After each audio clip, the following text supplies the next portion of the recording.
Hey guys, what's up? Man, what a day today. I did some shopping, came back to my car, and right now I'm saddled with this situation. My car is not starting, it's not turning over, and it just seems like, man, it seems like I'm gonna have to get a tow on this car. So basically, what happened is, I went to the mall, did a little bit of shopping, came back. Got back in my car, tried to start up. It didn't do anything. I mean, all the lights came on the dash. Everything worked the way it normally would work, except I wasn't getting any AC, but the fan was blowing. The radio works. I was able to get everything working. I mean, it works when you turn a key like normally. It makes a click, and then it doesn't turn over. I can't get the motor to run, start up. So I thought maybe this is like one of the situations I had. Maybe like I had this same situation a couple of times during the last couple of months where I get out in the morning, I get into my car, try to turn on, and I get nothing except for the lights on the dash. Everything works. It turns on like it normally does, but when it gets to the point where the motor starts, it doesn't crank. It doesn't do anything. No cranking, no nothing. So normally in those situations, it happened like about 3 times during the last 4 months. I would try to start up a couple of times, and it would eventually start up, and then it would start up normally. For the majority of the time, I've had no issues with it, but this time around, I think I maxed out on my luck as far as this is concerned. So I must have cranked the key. I must have cranked it like 15 times or whatever. Try to crank it up. I would try to crank it up 15 times. Try to start up 15 times, but 15 to 20 times at this point. Last a couple of minutes I just tried starting it up. Nothing happens, except everything else works, but nothing happens.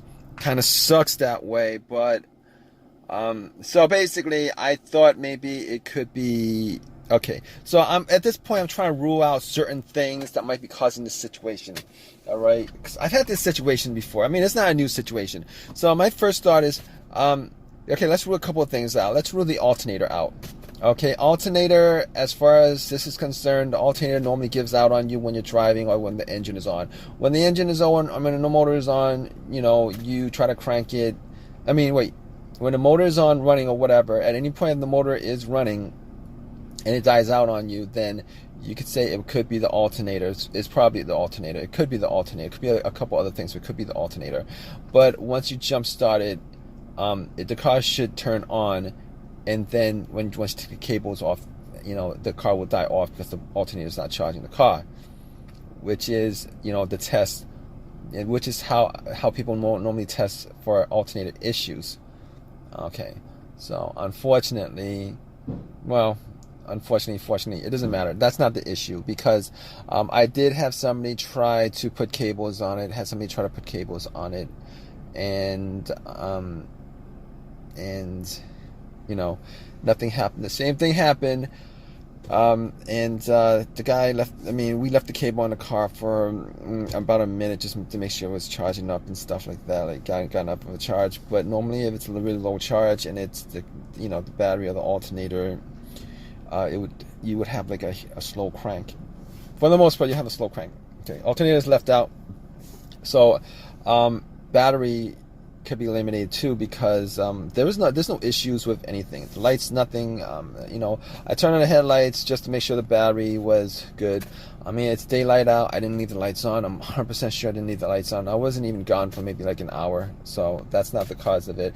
And besides, I changed the alternator. Well, you know what? I don't think I've changed the alternator on this car, but I've changed the battery maybe like 2 years ago. 2 years ago. That battery should last like 4 years or 5 years. I never thought it was the battery to begin with. So it's not the alternator, it's not the battery. The only other thing I can think of is maybe like a fuse or a relay.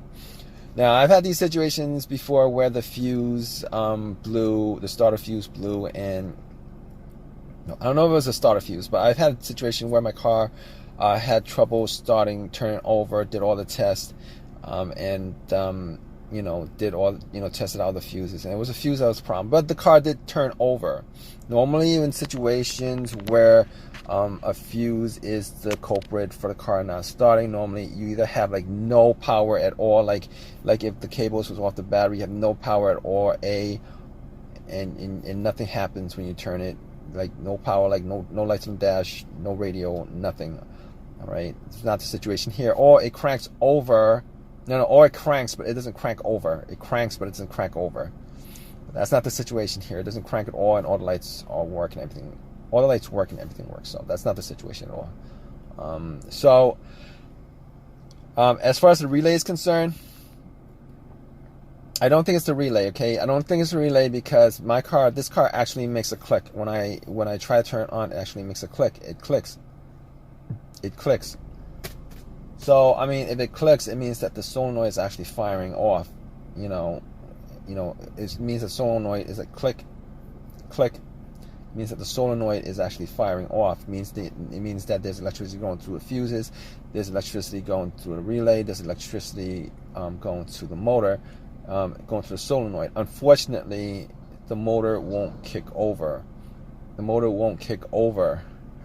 All right, and this is the problem at this point, that I think it is the starter that's causing it not to click over.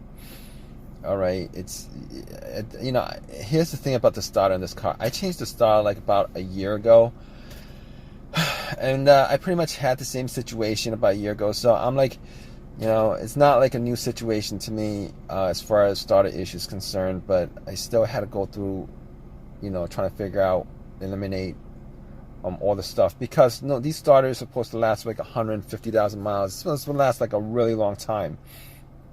All right, I didn't anticipate the starter not, you know, going out on me like a year after I installed it. Now, given that this is a rebuilt starter, on this car, like I got the starter from Advanced Auto.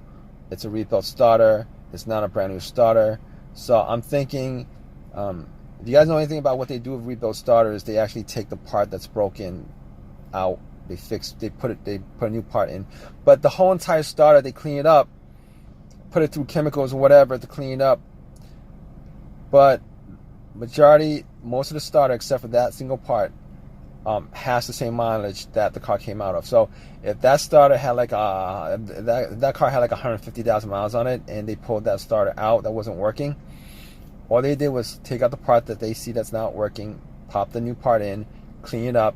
The rest of the starter has 150,000 miles on it. The new part has like, you know, 0 mileage, or whatever the mileage that you put in it after you changed out. You know, after they, you know, how many miles that you've driven after you've installed the rebuilt starter. But I will say that a rebuilt starter is a lot cheaper than a brand new starter, so that's why I opted for the rebuilt starter versus the brand new. But that's the situation you're getting with rebuilt starters. So my other option is to bump the starter, see if it gets another kick out of it, so I could drive home and get this settled. But unfortunately, I'm not going to be able to do that because I don't have anything long enough to actually, you know, bump it. So I don't have anything to bump it. I'm not going to be able to do that, but I'm pretty sure at this point, after ruling everything out, that it is the starter that's causing the issue. All right, guys. So now I'm going to have to get AAA to tow this car. I've already spent like close to an hour on this issue.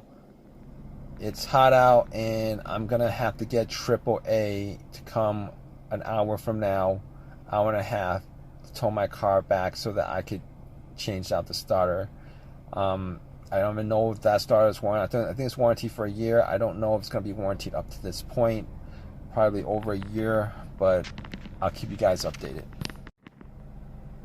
Hey guys, what's up? So this is the next day. I did get my car towed after waiting an hour and a half for AAA to come and tow my car. I wasted like 2-3 hours on it at this point. I did get it fixed. You know, once I got back home, I actually did find like a long crowbar to bump the starter to make sure that was it. It did not start up. Changed the starter, went to advanced auto, got it replaced, and I put it in, and the starter now, you know, it turns over every single time. But I'm hoping that I don't have the situation again in a year, because it's a rebuilt starter. It kind of sucks that way. I mean, at this point, I'm gonna probably trust an OEM starter from you know, eBay or whatever more than I will a rebuilt starter, because I have my alternator actually did the same thing as far as just going out on me, and it really sucks that way, because you know, it looks like it's brand new alternator. You put it in, you buy it AutoZone, Advanced Auto, whatever, you pop it in, and then 6 months later it goes out on you because another part breaks down. That sucks. But that's my video. Had an interesting adventure. If you guys have any comments about this video, please leave your comments. Please subscribe, and please give me a thumbs up. All right, guys, take care.